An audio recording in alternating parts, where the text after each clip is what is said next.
Esse programa vai contar um pouco para você sobre os bastidores, os personagens e as histórias por trás das grandes reportagens. Eu sou a Branca Nunes e este é o Oeste em Revista.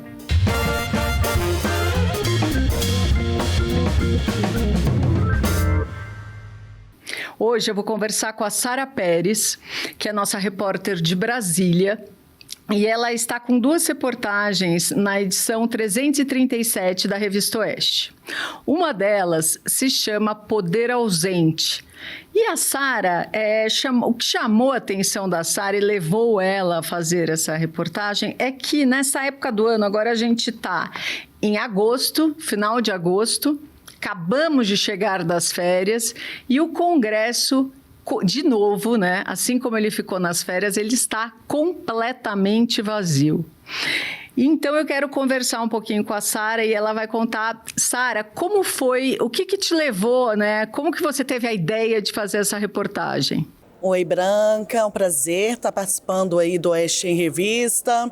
O que chamou a atenção aqui em Brasília é exatamente esse cenário de deserto que a gente pode ver agora neste momento no Salão Verde na Câmara dos Deputados.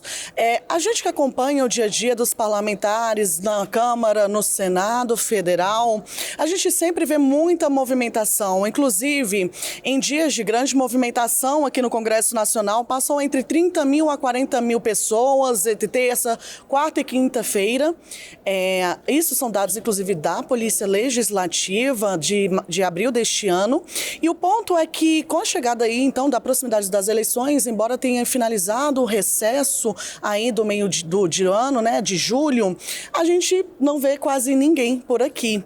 E é um fato que chama muita atenção, porque a gente sempre vê muitos visitantes para conhecer mesmo o espaço da Câmara, do Senado Federal, e mesmo com esses dias de visitação a gente vê os corredores completamente vazios, não vemos ninguém. E aí fica aquela perguntinha, Branca, o quanto que a gente está gastando para poder, então, não ter nenhum parlamentar aqui na casa decidindo sobre matérias de extrema importância para a população brasileira, né?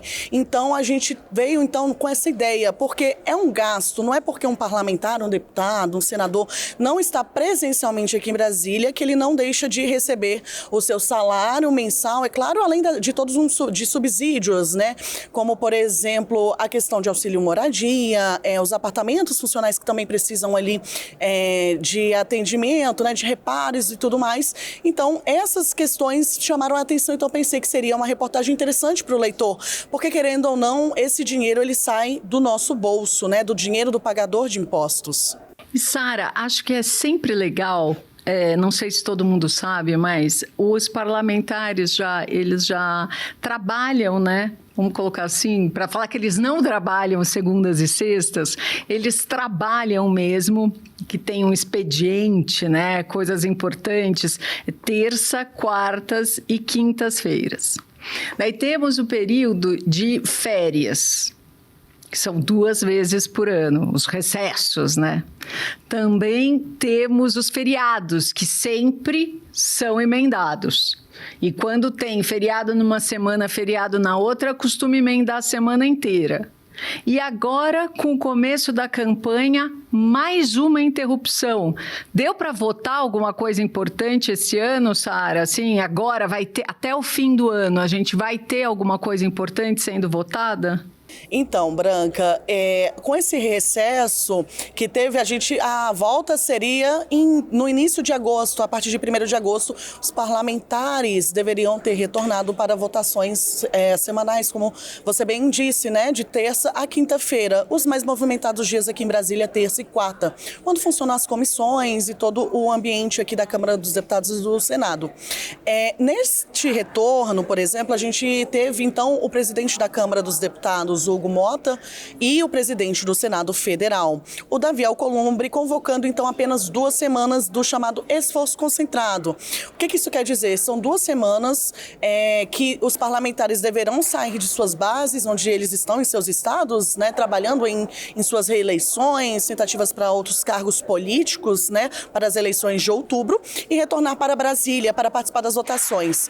O que também me chamou a atenção é que no primeiro esforço concentrado ali, no entre 10 de agosto, né, na semana do 10 de agosto, é que a gente teve, assim, um retorno, mas vale destacar como uma pessoa que está aqui em Brasília, Branca, que a gente não viu aquele movimento intenso que a gente vê geralmente, de quando realmente eles estão aqui, estão com matérias muito importantes, tinham parlamentares, mas não os quase 600 parlamentares que a gente tem na Câmara e no Senado juntos. São 513 na Câmara, 81 senadores. Então, nessa primeira semana, a gente viu que muito debate, o que seria votado. E acabou que não avançou com muitas questões e tampouco com as pautas que seriam de interesse do governo de Luiz Inácio Lula da Silva. Então, qual é o cenário hoje político da questão da votação na Câmara e no Senado? Na Câmara temos, então, a questão do PL da misoginia, relatora a deputada Tabata Amaral, candidata à reeleição pelo PSB de São Paulo. Ela está encontrando muita resistência por parte da oposição pela questão de definição do que se seria misoginia, o que poderia então caracterizar como um crime de misoginia. Lembrando que a proposta da Tabata Amaral, Branca, ela quer equiparar a questão da misoginia ao crime de racismo, que é um crime inafiançável. Ou seja, isso está trazendo muito mal-estar. Todas essas semanas de conversa, o próprio Hugo Mota precisou intervir nas reuniões de líderes e com esses líderes partidários para que se fosse aprovada pelo menos a urgência, né, antes do recesso, mas mesmo assim ainda não avançou. Sara, agora a gente está vendo bastante gente aí atrás de você. Tem algum deputado? Não, Branca, essas são os visitantes que eu comentei no início. Inclusive, a gente tem aí uma média de visitantes diários aqui na Câmara, no Senado. São pessoas que se inscrevem para conhecer o espaço, para conhecer o Salão Verde, para conhecer também o Salão Negro, o Salão Azul, as obras de arte, o espaço em si. Deputado, não temos nenhum, inclusive os plenários, tanto o plenário da Câmara quanto o plenário do Senado Federal estão fechados. A gente tem apenas a segurança da Polícia Legislativa fazendo, né, esse cuidado mesmo, mas, por exemplo, o pessoal que está fazendo a visitação, neste momento, eles não podem entrar ali no plenário e tudo, ou não está tendo nenhuma sessão. Nossa, então você falou que você tem foi calculado quanto isso custa para os pagadores de impostos, Sara? Então, Branca, a gente buscou, então, esses dados sobre as questões dos gastos, né, do quanto que nós, pagadores de impostos, né, pagamos para estes parlamentares. A gente tem uma média de um salário mensal, e aí é um salário tanto para deputado quanto senador, numa média de R$46 mil mensais. Isso fora os subsídios, como disse, de auxílio moradia, a questão das cotas também, que são importantes, né? Muito dinheiro aí envolvido, mas só de salário bruto por mês, 46,3 mil mensais, o que dá uma média anual, Branca, de 556 mil. E aí, como você comentou, né? A gente tem o quê? As férias, né? Que são os recessos. A gente tem os feriados, que eles também não vêm a Brasília, né? Não votam.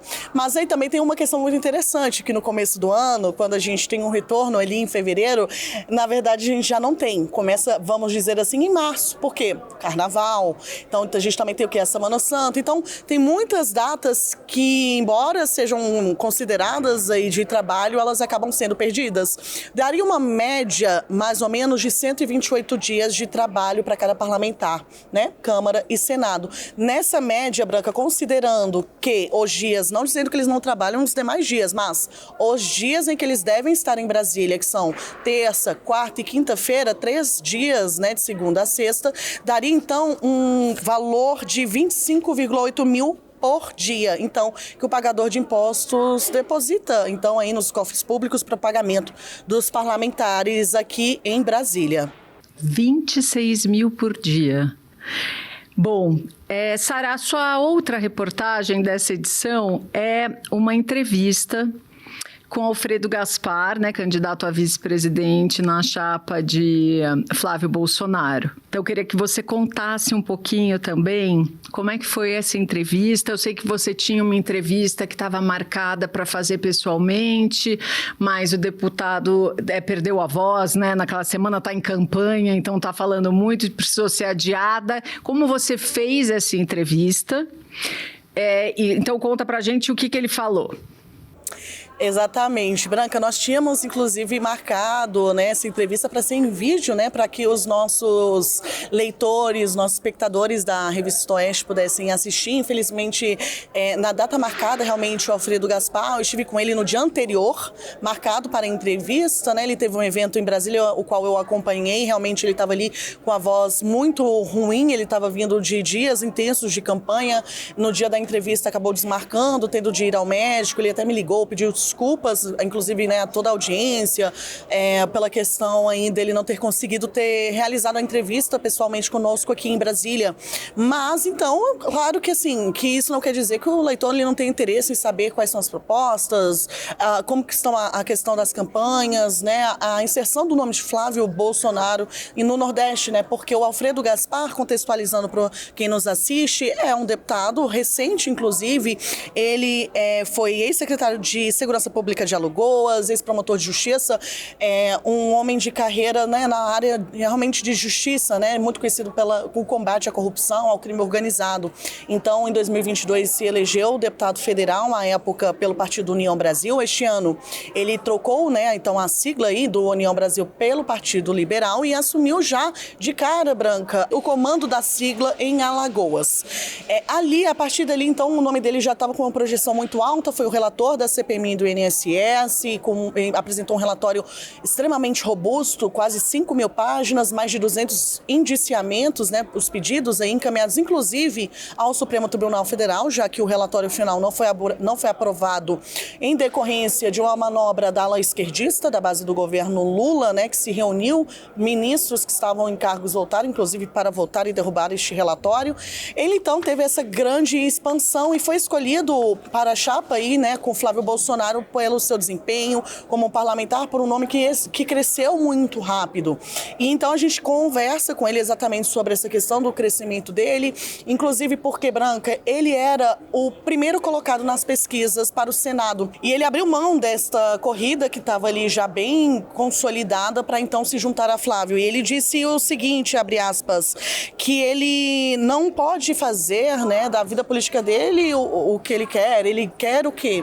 Realmente contribuir para um projeto de país, que ele não quer fazer da sua própria vida política, a sua carreira, mas ter uma contribuição para a questão do país. Ali também, durante a entrevista, é claro, abordamos a questão da CPMI e do INSS, e ele comentou exatamente sobre essa questão da, então, blindagem ao filho mais velho do presidente Lula, o Fábio Luiz Lula da Silva, o Lulinha, que na época dos trabalhos da comissão do Congresso Nacional já tinha aparecido ali indícios, né, investigações relacionadas ao nome dele, também de sua amiga empresária, a Roberta, e com isso eles já tinham pedido, inclusive, um indiciamento, né, o início de uma investigação com a questão contra, né, o Lulinha, para apurar esse envolvimento dele com o careca do INSS e outras figuras grandes, né, que surgiram a partir deste escândalo de corrupção, né, aqui do país. E sobre esse ponto específico, ele disse, abre aspas, ser filho do presidente da República não pode servir como escudo contra uma investigação. Então, uma crítica bem dura.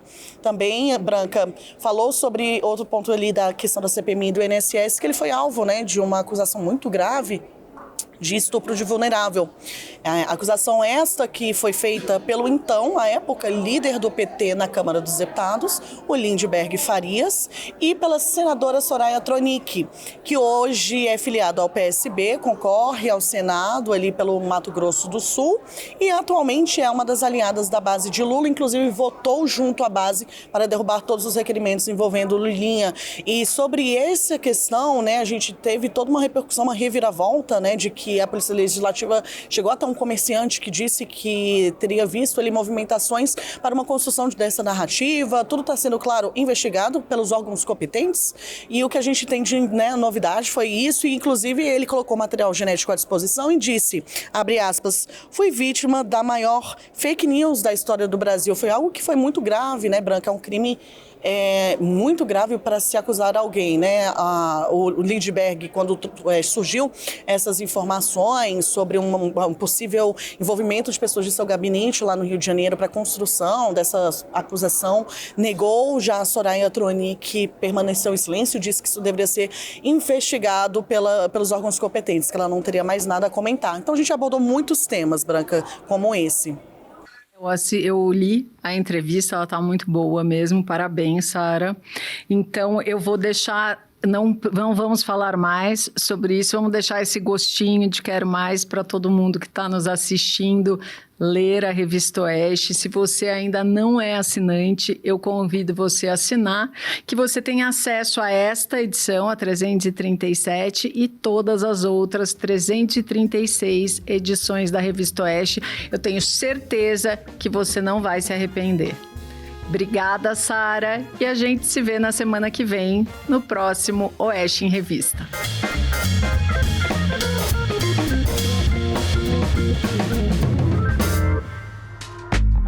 Acesse o QR Code e descubra todas as vantagens de ser um membro do nosso canal do YouTube.